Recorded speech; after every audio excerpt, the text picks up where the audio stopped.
लड़ैया मोहबे वाले जिनकी मार सही ना जाए, एक का मारे दुई मर जाए, तीसर खौफ खाए मर जाए, मरे के नीचे जिंदा लुग्गो ऊपर लोथ लई लटकाए। ये खौफ था बुंदेलखंड की माटी में जन्मे दो वीर योद्धाओं आल्हा और उदल का।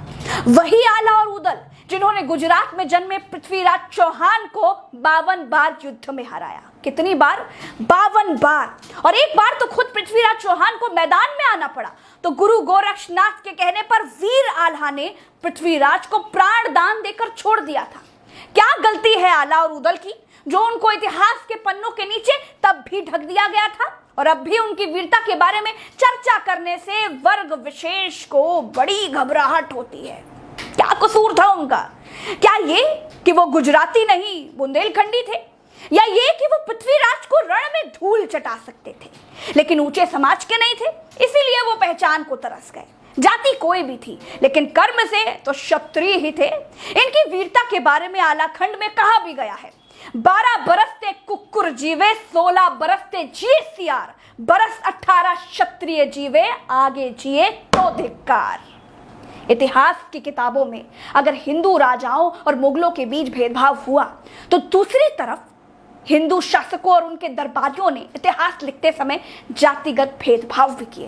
एक बार आप सोचिए, आल्हा और उदल मां दुर्गा के भक्त थे, प्रकांड हिंदू थे। कहते हैं आल्हा आज भी जिंदा है, उनके मंदिर बने हैं। आल्हा गुरु गोरक्षनाथ के शिष्य थे, तो फिर इतिहास की किताबों में उनको क्यों दबा दिया गया? और सिर्फ आल्हा उदल ही नहीं, अहिल्याबाई, सावित्रीबाई फूले, ज्योतिबा राव फूले, पेरियार, सबको इतिहास की कौन सी किताबों के नीचे दबा दिया गया है? दलित समाज तो फिर भी अपने महापुरुषों पर बोलने के लिए मुखर होने लगा है, लेकिन पिछड़े समाज को हिंदू जगाने से फुर्सत नहीं है। आल्हा उदल जैसे भारत माता के वीरों की वीरता को, उनके इतिहास को मुगलों के आगे इग्नोर किया गया, और अब राष्ट्रवाद वर्सेस मुगल, हिंदू वर्सेस मुसलमान वाले बिकाऊ ऑडियंस खींचक मसाले के नीचे दबा दिया जाएगा। पृथ्वीराज चौहान वीर योद्धा थे, इसमें कोई शक नहीं है, लेकिन अपने राज्य के अगल बगल के हिंदू राज्यों से उनकी हमेशा तनातनी ही रहती थी। छोटे राज्य पृथ्वीराज को कुछ नहीं समझते थे और पृथ्वीराज छोटे राजाओं को कुछ नहीं मानते थे। यही कारण था कि मोहम्मद गौरी से 17वें युद्ध में पृथ्वीराज चौहान का साथ देने के लिए कोई भारतीय हिंदू राजा उनके साथ नहीं था। यही कारण था कि मोहम्मद गौरी से पृथ्वीराज चौहान युद्ध में हार गए। आप खेल समझिए, एक पिक्चर बनाने वाले ने पिक्चर बनाई कश्मीर फाइल्स। उसने बताया कि कश्मीरी पंडितों पर अत्याचार हुआ। हाँ हुआ, हम सब हॉल में बैठकर रोए भी। बेचारे बस वाले और रिक्शे वाले लोगों को फ्री में हॉल तक छोड़ने जाते थे। बीजेपी वालों ने तो कई जगह पर पिक्चर फ्री में भी दिखाई। कुछ बीजेपी वाले अरविंद केजरीवाल के घर पर हमला भी करने पहुंच गए। ये सब हुआ था ना? दिल पर हाथ रख के बताइएगा, हुआ था ना? अब बताइए, कश्मीरी पंडित राष्ट्रवादी सरकार में पिछले कई हफ्ते से धरने पर बैठे हैं। कई कश्मीरी पंडित पिछले कुछ दिनों में मार भी दिए गए। कश्मीर के नाम पर भारत की भावनाओं से खेलकर, लोगों की भावनाएं भड़काकर वो पिक्चर बनाने वाले कहां गायब हो गए? अब आवाज क्यों नहीं उठती कश्मीरी पंडितों के लिए? अब कश्मीरी पंडित सुरक्षित नहीं होंगे तो फिर कब होंगे? लेकिन पिक्चर बन गई, पैसा भीतर हो गया, बस भाड़ में जाए कश्मीरी पंडित। इस खेल को समझिए, आपकी भावनाओं को भड़काकर, आपको ये बताकर कि मुसलमानों ने ये किया, मुसलमानों ने वो किया, मुसलमानों का किया हुआ जुल्म हिंदुओं को दिखाकर पैसा कमाने का धंधा बना लिया गया है। क्योंकि उनको मालूम चल गया है कि अब भारत में कोई भी पिक्चर हिंदू बहुसंख्यक आबादी की भावनाओं से खेल करके ही हिट कराई जा सकती है। पहले देश के राजाओं को खुश करो, उनको पिक्चर दिखाओ, उनके भीतर का हिडन एजेंडा राजाओं को समझाओ, उसके बाद पिक्चर को टैक्स फ्री करवाओ। प्रजा को समझाओ कि जो इतिहास हम दिखा रहे हैं वही सही है, हम जो दिखा रहे हैं वो तो किताबों में लिखा ही नहीं गया है। अक्षय कुमार अपनी पिक्चर के प्रमोशन के लिए मुगलों की बात करते हैं कि मुगलों ने ये किया, मुगलों ने वो किया, हिंदुओं जागो, मुगल ऐसे थे वैसे थे, इसलिए थिएटर पर चढ़ाई कर दो, अपने भीतर खूब गुस्सा लाओ। जब गुस्सा आएगा तो बटुआ पिक्चर का टिकट खरीदने के लिए अपने आप ढीला हो जाएगा, क्योंकि भारतीय आदमी गुस्से में कुछ भी कर सकता है। अक्षय कुमार तो खुद कनाडाई नागरिक है और भारत के सबसे बड़े राष्ट्रवादी बने घूमते हैं। आजकल इतिहासकार भी बन गए हैं। एएनआई को बुलाकर एक इंटरव्यू दिया और बड़ी चालाकी से फिल्म प्रमोशन के मंच पर मुगली घुट्टी पी गए और बोले, हमें जो इतिहास पढ़ाया गया उसमें हमारे राजाओं जैसे पृथ्वीराज चौहान, महाराणा प्रताप, उनके बारे में बहुत कम बताया गया है। मैं एजुकेशन मिनिस्टर से अपील करना चाहूंगा कि इस मामले को देखें।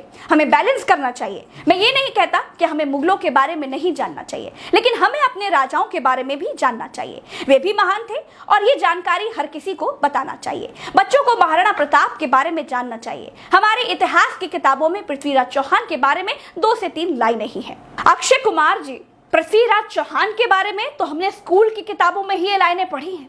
4 बास 24 गज अंगुल अष्ट प्रमाण, ता ऊपर सुल्तान है मत चूके चौहान। महाराणा प्रताप के बारे में भी हमने ये पढ़ा है।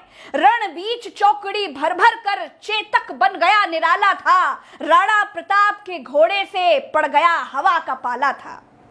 अब ये हो सकता है कि हम जिस स्कूल में पढ़ते थे वहां ये पढ़ाया गया हो। कक्षा 10 में 3 बार फेल होने वाले अक्षय कुमार ने 3 साल तक हो सकता है किताबें खोलकर देखी ही ना हो।